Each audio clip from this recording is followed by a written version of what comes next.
அனைவருக்கும் வணக்கம். Welcome to TNPSC Ganesh YouTube channel. Friends, இந்த வீடியோ பதிவில் 2025 ஜனவரி month current affairs, important current affairs ஒரு 46 என்னங்கிறத பார்க்கலாம். கண்டிப்பாக இந்த வீடியோ பதிவுகள்லாம் உங்கள் ரிவிஷனுக்கு ரொம்ப யூஸ்ஃபுல்லாக இருக்குன்னு நம்புகிறோம். முதல் கேள்வி பாருங்கள். சிந்து சமவெளி நாகரிகம் தொடர்பான இருக்கை யாருடைய பெயரில் நிறுவப்படும்? அது யாருடைய பெயர்னு பார்த்தீங்கன்னா ஐராவதம் மகாதேவன் பெயரில் நிறுவப்படும். பின்வரும் கூற்றுகளை கவனியுங்கள். அம்பேத்கர் விருது ரவிக்குமார் பெற்றார். பெரியார் விருது விடுதலை ராஜேந்திரன் பெற்றார் 2025. இதில் பார்த்தீங்கன்னா 2 கூற்றுகளுமே சரியான ஒன்று. ஸ்பாடக்ஸ் திட்டம் எந்த ராக்கெட்டின் மூலம் அனுப்பப்பட்டது? ஸ்பாடக்ஸ் திட்டம் எந்த ராக்கெட்டின் மூலம் அனுப்பப்பட்டதுன்னு பார்த்தீங்கன்னா PSLV C-60 ராக்கெட்டின் மூலம் அனுப்பப்பட்டது. சமீபத்தில் செய்திகளில் பார்க்க வாஸ்திரம் என்பதை பின்வருவனவற்றில் எது சிறப்பாக விவரிக்கிறது? பார்க்க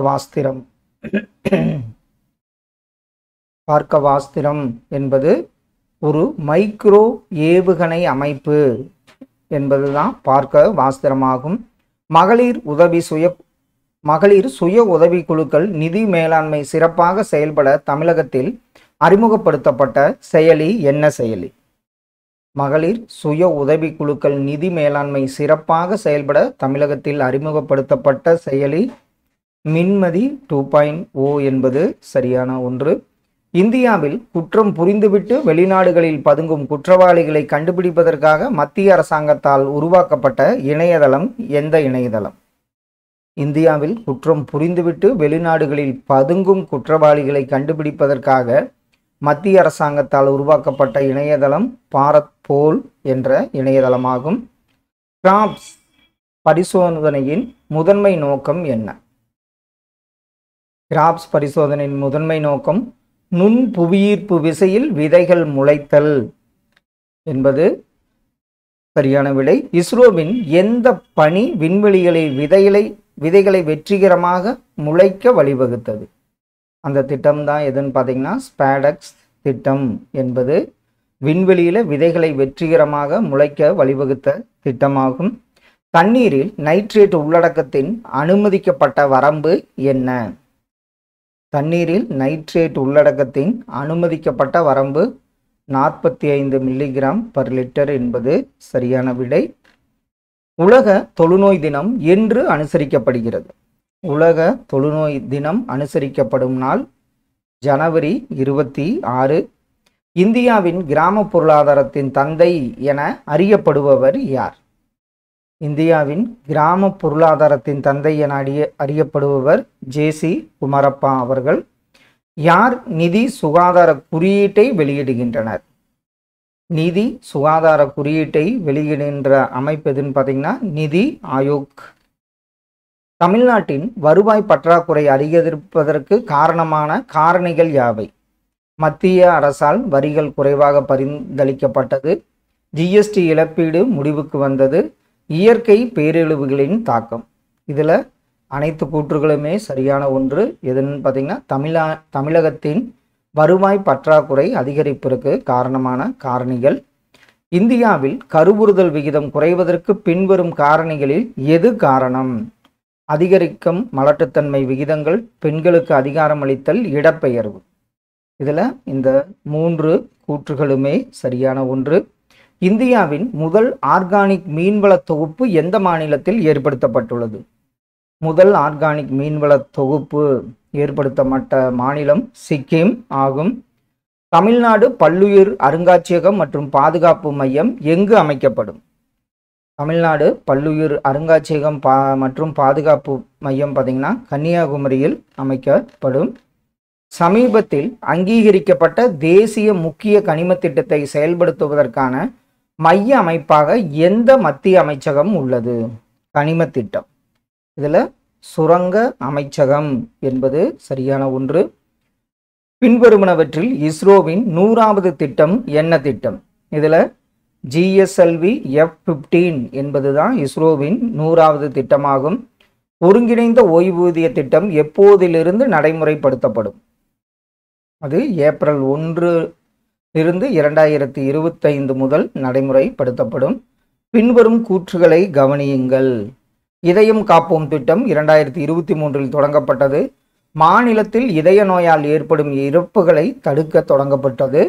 திட்டத்தின் கீழ் சிகிச்சை பெற்ற நோயாளிகள் 97.7 பேர் நிலையாக உயிருடன் உள்ளனர். இதில் பார்த்தீங்கன்னா அனைத்து கூற்றுகளுமே சரியான ஒன்று. INS நீலகிரி பின்வரும் எந்த திட்டத்தை சார்ந்தது? INS நீலகிரி திட்டம் 17A உடன் சார்ந்தது தான் INS நீலகிரி திட்டமாகும்.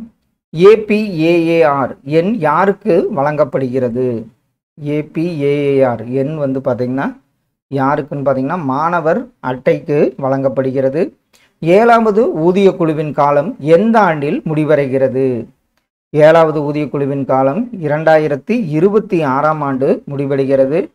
புதிய குற்றவியல் சட்டங்களை மறு ஆய்வு செய்ய தமிழ்நாடு அரசு யார் தலைமையில் ஒரு குழுவை நியமித்துள்ளது? புதிய குற்றவியல் சட்டங்களை மறு ஆய்வு செய்ய யார் தலைமைன்னு பார்த்தீங்கன்னா சத்யநாராயணன் அவர்கள் தலைமையில்.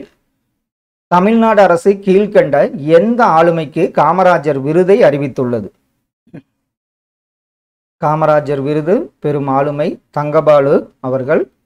2011-12ஆம் ஆண்டிலிருந்து 2022-23 மொத்த விலை குறியீட்டின் அடிப்படை ஆண்டை திருத்துவதற்காக எந்த குழுவை அரசாங்கம் அமைத்துள்ளது? அந்த குழு பார்த்தீங்கன்னா ரமேஷ் சந்த் குழு என்பது சரியான பதில். இரும்பின் தொன்மை என்ற புத்தகத்தை எழுதியவர் யார்? இரும்பின் தொன்மை என்ற புத்தகத்தை எழுதியவர் சிவானந்தம் மற்றும் ராஜன். ஆப்ஷன் டி சரியான விடை. எ ஒண்டர்லேண்ட் ஆஃப் வேர்ட்ஸ் எழுதியவர் யார் என்ற புத்தகத்தை எழுதியவர் ஆப்ஷனில் எ ஒண்டர்லேண்ட் ஆஃப் வேர்ட்ஸுங்கிறது சசி தரூர் அவர்களால் எழுதப்பட்டது. ஆண்கள் மற்றும் பெண்கள் பிரிவில் கொக்கோ உலகக்கோப்பையை வென்ற அணி எது? கொக்கோவில் வென்ற அணி இந்தியா என்பது சரியான பதில். தயான் சந்த் கேல் ரத்னா விருது பற்றிய பின்வரும் கூற்றுகளை கவனியுங்கள். டி குகேஷ் செஸ்ஸுக்கு பெற்றாரு. ஹர்ம்ப்ரீத் சிங் ஹாக்கி, பிரவீன்குமார் பாரா தடகளம், மனு பாக்கர் துப்பாக்கி சுடுதல். இவங்கெல்லாம் கேல் ரத்னா விருது பெற்றவர்கள். இதில் அனைத்துமே சரியான ஒன்றாகும். இந்தியாவின் இரும்பு காலம் தமிழகத்தில் இருந்து தொடங்கியதை அறிய உதவும் அகழ்வாய்வு இடம் என்ன?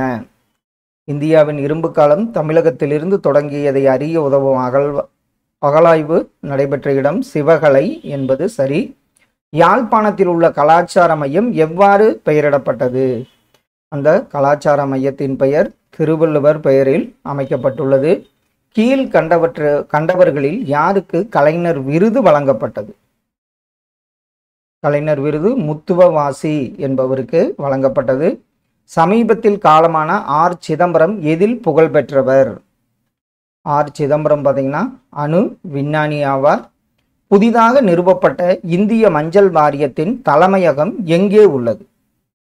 இந்திய மஞ்சள் வாரியத்தின் தலைமையகம் உள்ள இடம் நிஜாமாபாத் என்பது சரி. செயற்கை நுண்ணறிவு செயல் உச்சி மாநாடு எங்கு நடைபெற உள்ளது? செயற்கை நுண்ணறிவு செயல் உச்சி மாநாடு நடைபெறவுள்ள இடம் பாரிஸ் என்பது சரியான ஒன்று. சர்வதேச டூகோங் பாதுகாப்பு மையம் எங்கு அமைந்துள்ளது? டூகோங் பாதுகாப்பு மையம் அமைந்துள்ள இடம் மனோரா என்ற இடத்தில் அமைந்துள்ளது. சர்வதேச கல்வி தினம் என்று அனுசரிக்கப்படுகிறது? சர்வதேச கல்வி தினம் பார்த்தீங்கன்னா ஜனவரி 24 அன்று அனுசரிக்கப்படுகிறது. 76வது குடியரசு தினத்தின் கருப்பொருள் என்ன? கோல்டன் இந்தியா, பாரம்பரியம் மற்றும் மேம்பாடு என்பது சரியான விடை. பின்வரும் கூற்றுகளை கவனியுங்கள். 2025ஆம் ஆண்டிற்கான 139 பத்ம விருதுகளுக்கு குடியரசுத் தலைவர் ஒப்புதல் அளித்துள்ளார். 7 பேருக்கு பத்ம விபூஷன் வழங்கப்படுகிறது. விருது பெற்றவர்களில் 23 பேர் பெண்கள். இதில் பார்த்தீங்கன்னா அனைத்து கூற்றுகளுமே சரியான ஒன்று.